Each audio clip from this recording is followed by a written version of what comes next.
Welcome to Front Office Pros. Today, we're going to be going through our Week 3 IDP Waiver targets. Hike!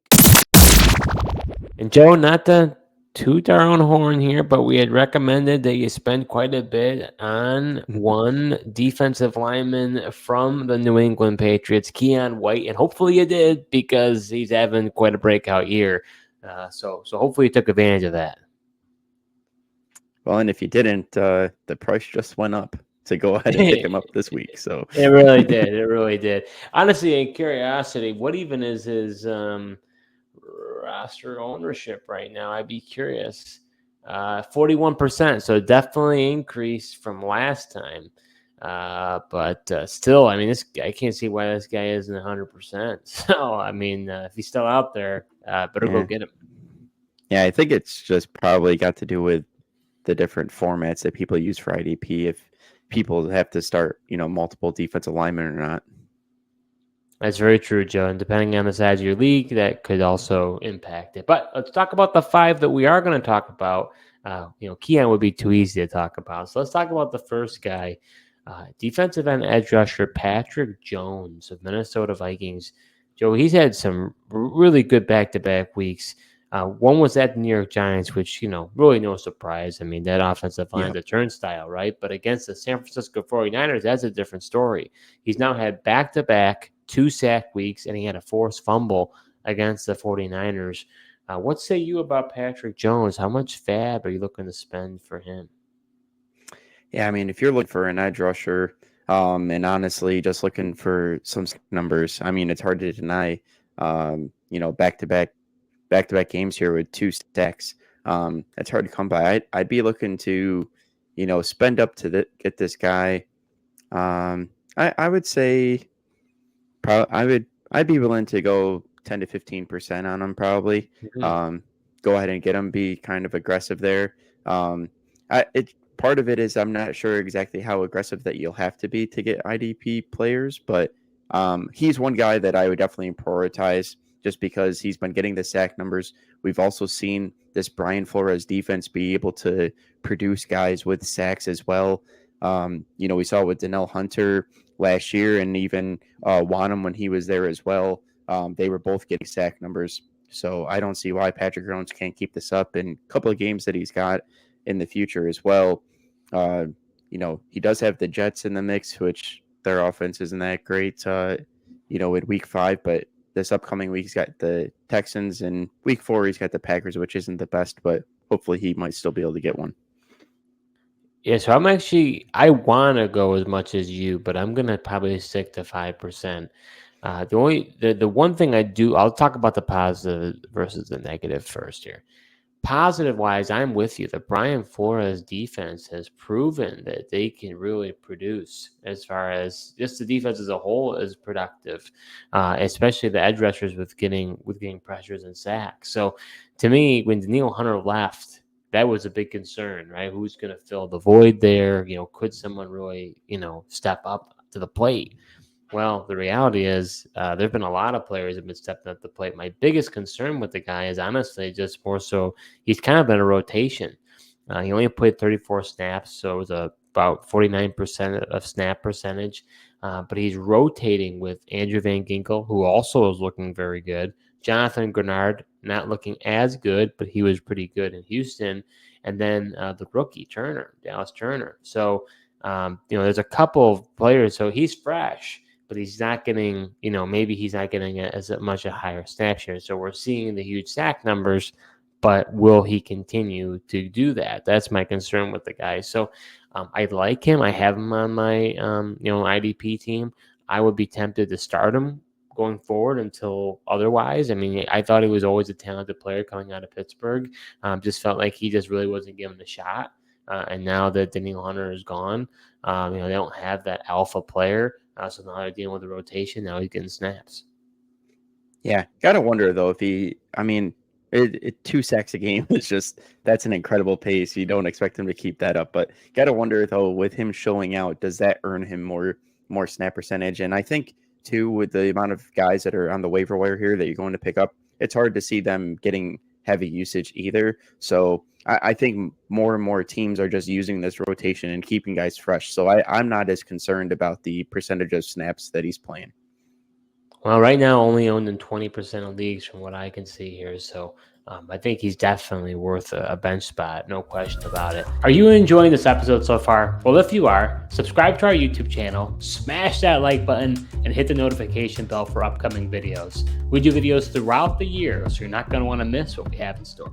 So let's talk about the next player, Joe. We're going to go with defensive end edge rusher Will McDonald IV. Now, Will McDonald, the former first-round pick, honestly, he was looking like a bust. But man, did he have quite the game. He had 3 sacks, a forced fumble, 4 solo tackles, 3 tackles for loss, 3 QB hits. The guy played fantastic. And we heard the news that Jermaine Johnson just ruptured his Achilles. So, the predominant edge rusher in that team is now gone. And who knows what's happening with Hassan Reddick. So now it comes down to just by default, Will McDonald is going to be the guy. He's rostered at 19%, probably in dynasty leagues. You have him on your roster still. He's only in his 2nd season, so you're still want to hold on. So, Joe, what say you with Will McDonald? How much are you putting down FAAB wise? Yeah, I don't think I'd put much FAAB down for him. I get that he had the 3-sack game, but I think that could be largely due to playing the Titans. Will Levis holds onto the ball forever. Don't know that they've got a young offensive line as well. So he wasn't impressive week 1. As far as his stats go, he didn't get a sack. He only had 1 tackle. And that was I know that was against the 49ers. They have a pretty good line, but we just saw Patrick Jones have a really good day against that same offensive line. So I probably, I think he could be worthy at, just like you said, he's got the opportunity, but that also kind of scares me a little bit without having another guy to kind of worry about at the edge rusher position. I know they do have Quinnen Williams in the middle, but in terms of edge rusher, they don't really have much else there. So I'd probably stick to maybe 3% on them, but I think people might be willing to spend more just because of that 3-sack game, but I wouldn't buy that dip. I'd rather go with Jones if I'm going edge rusher wise. Interesting. I think I'd rather go McDonald. I just think that at the end of the day, we gotta remember Jermaine, is no longer there, but he was on the field for 35 snaps, 53% of the game. So, and I think that could increase now with Jermaine Johnson gone. So, there's a reason why this guy was a first-round pick. He's a twitchy athlete. He just hasn't been able to have the playing time. Now I think he gets that opportunity. So I probably lean more of the 5 to 10%. The question will be, he's a matchup-based play. I don't think you can play him week in and week out like you're talking about. The Titans was a juicy matchup. You're going to have to look at your matchup to say, okay, is he worthwhile to play or not? Do you want him to get next week against New England? I'm off the top of my head. Has Brissett been sacked a lot? Does he hold on to the ball? Brissett was the line wasn't very good for the Patriots last week, but Brissett was very elusive in not taking the sacks. That's true. So, I remember seeing some highlights of that. But week 4 though, they do have the Broncos, and McGlinchey's going to be out for a bit, so that is a better matchup in week 4. Yeah, I think it sounds like the next 2 weeks are decent matchups for him. So I think if you want to stream him, now would be the time. After this, this spike week that he had. Yeah. All right, Joe. Let's talk about our next player, and this is probably for defensive tackle required leagues. For those of you who don't play defensive tackle, you might not be as interested in this guy, but I think you could be making a mistake. That's defensive tackle A'Shawn Robinson of the Carolina Panthers. Yes, we are talking about a Carolina Panthers player. He had 6 solo tackles, so no sacks, no forced fumbles, but he's a tackling machine. Joe, what are your thoughts on A'Shawn Robinson, and would you put any FAAB to go get this guy? Yeah, I think I would. The production in back-to-back weeks, and they lost Derek Brown as well, so A'Shawn Robinson's kind of the guy. And honestly, Steve, this was a guy I tried to pick up in our dynasty league right before the season started. Ultimately, lost the tiebreaker in the free agency process, unfortunately, because I could have used him at my defensive tackle spot. But he's a type of guy that I'd be willing to go 5% for. I think he's a good ad, and Honestly, I wonder if this quarterback change with um, Andy Dalton coming in there will almost help the defense because the Panthers. Do you know it's almost been like a year since the Panthers have played with a lead? They Wow. with Bryce Young, they haven't gotten out to leads. It's been like over 270 days since they had a lead. If Dalton could possibly, get this offense righted, get him playing with a lead, this defense might be able to play a little more aggressive, and I think that'd only help. Yeah, well, I'm with you on this. And it's a shame if you don't play defensive tackle required leagues. I know it could be frustrating, but you have players like him who would be afterthoughts otherwise. But I'm with you. I mean, you got to remember Derek Brown, I believe, exceeded over 100 tackles. I mean, he was one of the best defensive tackles of all football last year. Now he's out for the year. So Ashawn Robinson's always been known as a run stuffer. He's not a pass rushing guy, but he's a great defender against the run, and he's going to just eat up on those tackles. So we're already starting to see it now. So I see him replacing Derek Brown in that defense and getting a bunch of tackles. So, I mean, if I'm in a defensive tackle required league, this guy's probably going to have a floor of probably 5 tackles each week. So, if it was me, I would be spending at least 10% for this guy because, like I said, I mean, he's going to be a safe floor. And if they can get a lead, like you were talking about, Joe, then he has possibility for sacks. I mean, if you look at snap percentage, he led all defensive linemen for the Carolina Panthers in snaps. He had 41 snaps, 59% of the time he was out there. So he doesn't usually, I think he gets rotated out on third down a lot of times. That makes But sense. he can still be very impactful. So it doesn't matter to me. I still roll with him.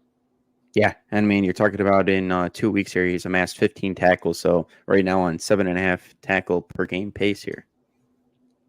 All right, Joe. So our next player, we're going to be talking about a linebacker who's got a lot of tackles in his own right. That's linebacker Henry Toto of the Houston Texans. Had a great game against the Chicago Bears. He had a sack, 9 solo tackles, 4 assists, a tackle for loss, and a QB hit. The former linebacker from Alabama is right now in the starting rotation here because oh gosh, Alabama linebacker Christian Harris. Thank you. You helped me out there, Joe. Appreciate that. He is right now on IR, so he's now the starter at this point. But they have a lot of hope for Harris, and on the opposite side, you got Aziz Al-Shaair. So, Joe, where do you stand with Henry Toto? Are you putting FAAB down to get this guy?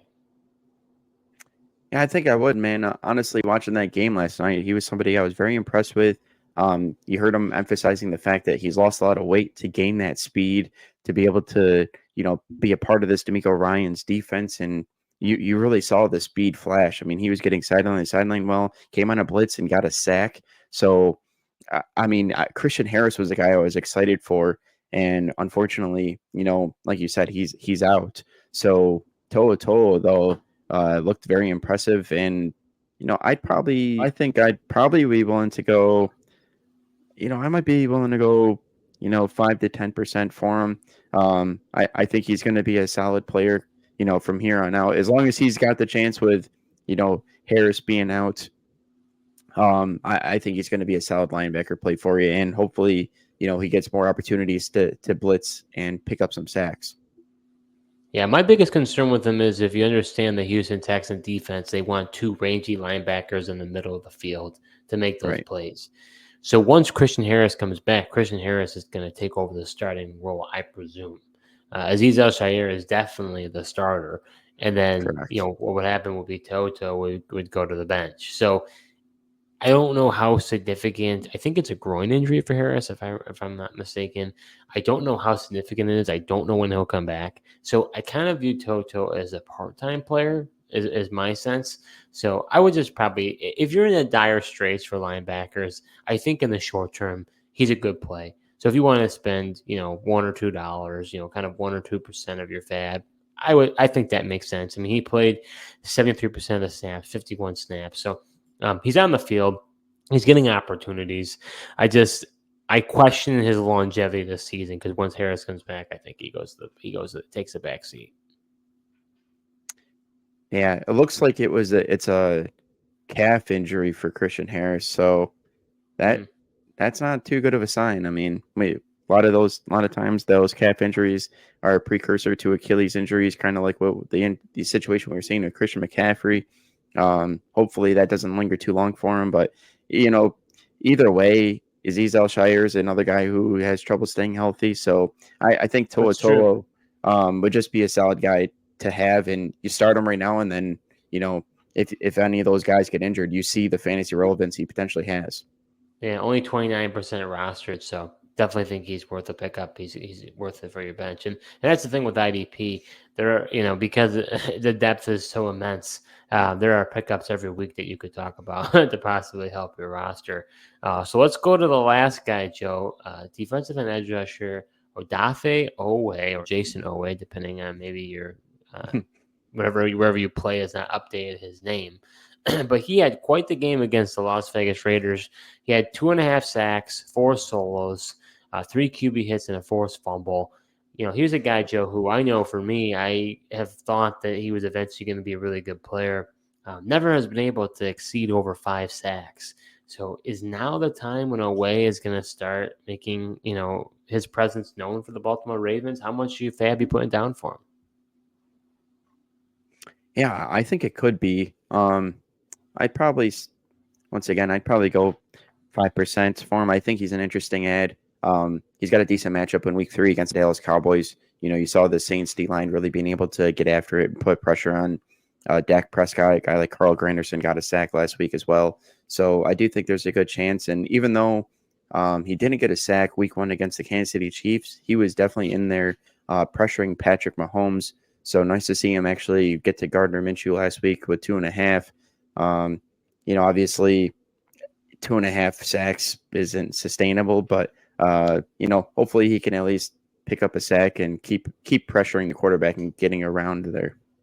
Yeah, so he led the team as edge rushers for snaps. He had 42 snaps, 67% on the field.